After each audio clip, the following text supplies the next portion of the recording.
taster.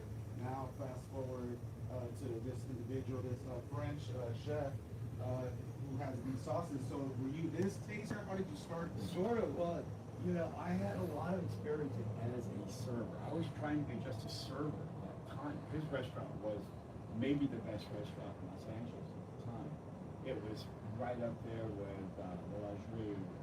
So you started as a server. You were waiting tables.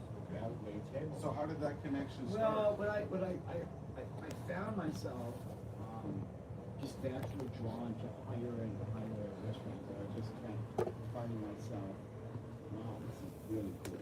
I want to work here. And boy, this is really, I read about it, but this is really cool. I'd like to work here. And so when I got to this one, it was the best by far of any restaurant that I worked at. His sauces were spectacular and so unique. And he was humble. He was actually a nice man, which is also pretty unique in the French world, especially back then. So was he doing French cuisine traditionally, or was he No, changing? he's changing the modern. More of a modern approach. Okay. Well, for example, Yeah, give us well, an explanation. he used to, before I became a server there, I had to be a runner because when you're a runner, you taste every single sauce that that goes to the kitchen. You take it back to the spoon, you grab it, taste it, and you explain to the chef what you're tasting.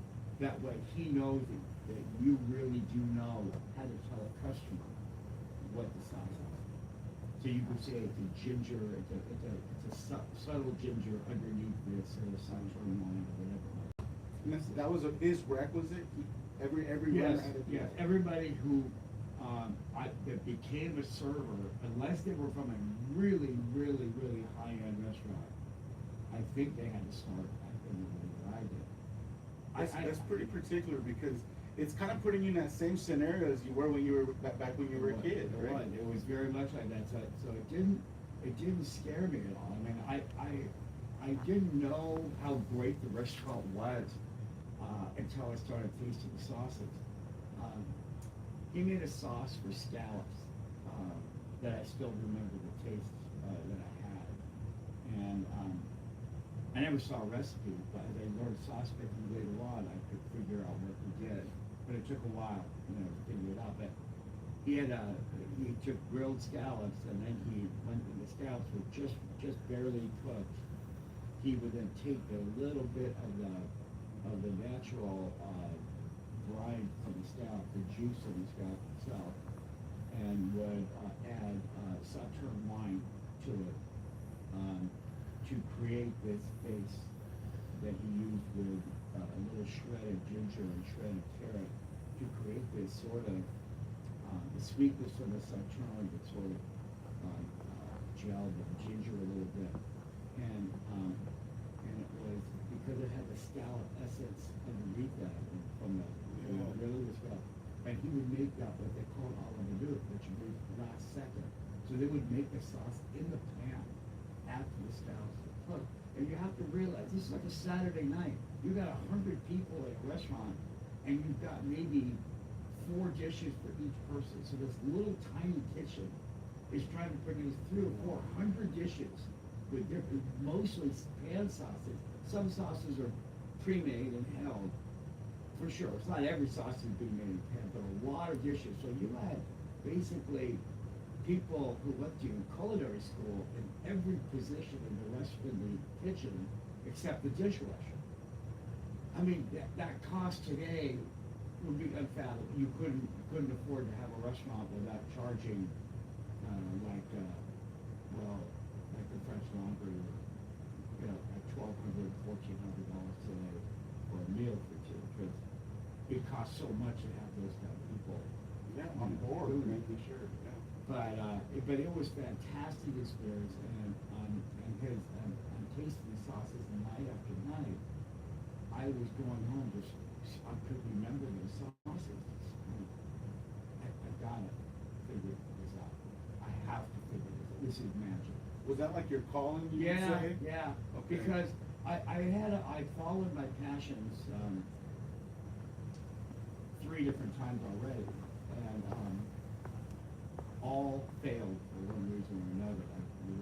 understand it. I couldn't do it well enough to make money at it. There's good, and then there's elite, you know, and so I tried a bunch of stuff, and I was following passions, and this was the next natural step, and then this happened with him. And I just thought, I think I have a chance, maybe not to be as good as he is. I don't know if I thought that way, but I just wanted to figure it out. It was more like a magic experiment to me, see if I could figure it out, like a challenge. Did you have any culinary schooling? No, not up to that point. Wow. And so I began to voraciously read sauce books, especially, and I would ask everybody who worked in other restaurants that I worked at in the kitchen. Now I'm thinking about the kitchen. And it started to hit me like a ton of bricks. Like I've got to get back there. I can't do this. I have to learn, and I'm going to learn unless I'm there every day. So I would talk to sous chefs. And sous chefs, you know, the difference between a chef and a sous chef is that a chef kind of wants to hold on to their ground that they gained. They don't want to tell much, because then someone might steal the recipe and it's no longer a big thing because everybody has that recipe. So they're kind of coy and hidden. But sous chefs who are trying to prove how great they are, that they should be a chef someday, they'll tell you everything. So you found your hack. You stop talking to don't ask the chef, but ask the sous chef who's working for him or her, because she or he has to know everything. And so I never, in those days there were quite a few sous chefs that were women and men. It was already changing, you know, it wasn't just men anymore. It was already becoming women, and there was great women of, you know, many restaurants here in LA. So one of the sous chefs was a woman, and she gave me a lot of direction with get this book, will give you good base knowledge. But you know, the classic French sausage, you don't need to go chef school to do this. And that was just, I was looking in the reading. So that's what kind of your schooling. Do you remember Julia and Julia, whatever that movie was, where Amy Adams tries to essentially make everything that Julia, you know, that Mimicking. mimicking. Well, that's kind of how I thought of myself as from this sauce maker, this great chef, and I'm gonna try to mimic what he does. And without knowing his recipe, yeah, only by tasting. Yeah. Wow. Yeah. So you're able to. I was trying to recreate what blew me away, and then make other sauces too. So I then got a job working in the back of the house. I basically gave up half my income to do it, but it was worth it. I mean, how So long you took a half a pay cut going from server to not working as. I was making very little money. So what was your first position? You said the back of the house. Yeah, it's on salads and appetizers of my Got first it. position. Okay. And so this was a very well respected restaurant. Nothing like what I worked at, but considered good. It was not well managed. I had lots of free time to mess around, and I was messing around with sausage, doing something with my time, you know, to better myself. But so I was usually having something reducing or something happening. In my little area, I had a stove, like a 4-burner stove, because even though with appetizers, sometimes you have to like sear foie gras or something like that. Mm-hmm. So you have to have a burner so that I could reduce sausage while I was chopping vegetables and creating that stuff for the night.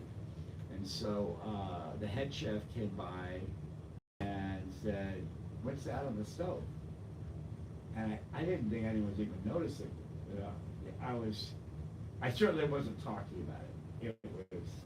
I was sort of. Yeah, because at that time you think that they'd stop giving you information, right? So he goes, "What's on the stove?" And so I said, "Just a little something that I'm working on." And he goes, "Can I try it?" And So one of the things, I don't know about other chefs or other people who are into food, but I don't like people trying my things until it's ready. I don't like it half-assed, and then they go, yeah, it's okay. Like, first of all, sauces don't come out that way. They don't come out very, very well when it's half reduced. It's amazing what happens to a sauce in the last couple minutes even of reduction. Very often the sauce tastes like nothing Wow. for a long time, and you're going, I don't know if this is gonna work. I did all this work, and now we're gonna end up with nothing. It's happened to me 50 times, and then the magic happens in the last few minutes where it starts to come together, and you start to, because you're tasting it the whole time, you're going, oh my God, now it's good. And it's only in those last 5 or 10 minutes that it does that.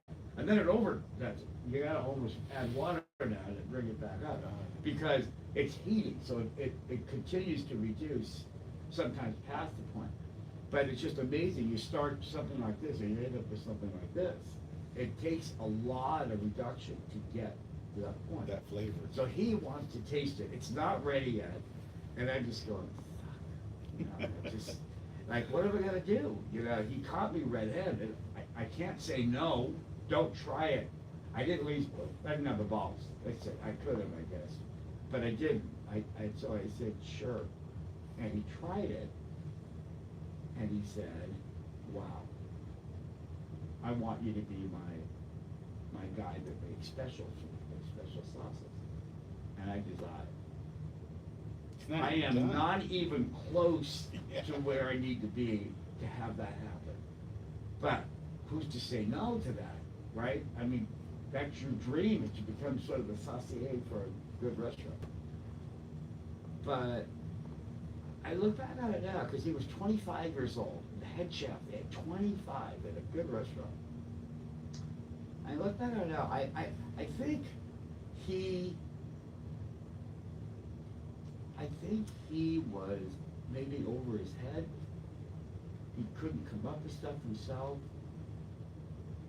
Maybe he was, you know, artists get Yeah. sort of like, they get to the point where they've spent their wad, and they don't have anything left to give, they don't know where to go. It happens in A lot of artists. times, yeah, they say that a lot of artists are really good at art and creating, but they're deficient at other areas like business or how to get money out of their art. I think that he obviously had made an impression to become a head chef by that age. It's pretty impressive.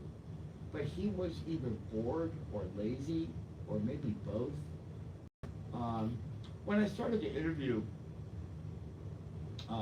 chefs, consultants to help me do Nomad, because Nomad had so many cuisines, I felt like I needed help. I needed really good people who were native to the areas that I wanted to do, because I was really trying to have something to where someone from, you know, Israel would be trying the hummus and say, wow, my mom used to make it like this, this is great. To be that great, I felt like I needed natives to that area to help me. So So you sought help. Was that something that experience helped you to see, like, hey, I can't do this alone? You saw maybe that guy's struggles. You figured you needed a team and more I knowledge. think there was some of that. I think part of it was I was never culinary trained, so I always felt like I understood sauces, but I didn't understand even how to break down like a primal beef. I never learned how to do it. I never learned a lot of things that chefs or people that grow up in a kitchen for 10 or 12 years working for great chefs, where you don't learn culinary school either, but you do learn it if you work for like 3 or 4 chefs who are really renowned for 10, 12 years. So could you say you kind of started backwards, because you were where all these people that go to culinary school to learn flavor, right? To learn that Yeah. flavor that's required, that you achieve a certain flavor. You were already doing that at a very young age. So then you Yeah, kind of started going backwards. I think that partly was by the time I was really interested in this, I was older, and I wanted to quick start myself a little bit. I think that was part of it. The other part was I worked in kitchens a lot, front of the house, managing, worked for a big catering company already by that time. And I knew kinda how to cook, because I did it when I was a kid. Sort of knew sort of the basics. Okay. I knew what a saute was. I understood grilling, the difference. I understood braising. I understood how flavors meld, takes how you get that. I think it was a combination of things, but I think the most important thing was when I worked for that French chef, and I realized I just wanted to know sauces. And when this head chef saw my sauce and wanted me to be a saucier, I said, you know what, I am good at this. I could open a restaurant for half the price that they're charging and have a great restaurant, and I could compete with almost anybody. Because I hadn't even been doing it very long yet. I was just messing around still. I've never been just messing around with something that someone liked so early on in my progression of knowing something. Now, I played tennis basically all my life, and I think that I got to be, I played high school, I played college tennis, but I wasn't great. And so sometimes, you do something and you realize how good you have to be to make money at that profession, especially in art, like, or in athletics, whatever. It's really hard to do that. So I think that when he acknowledged me that way, I didn't ask him. He reacted to just tasting it. And it wasn't even finished yet. I was still, it was like kind of there, not completely there. So it gave me confidence that if I work at this,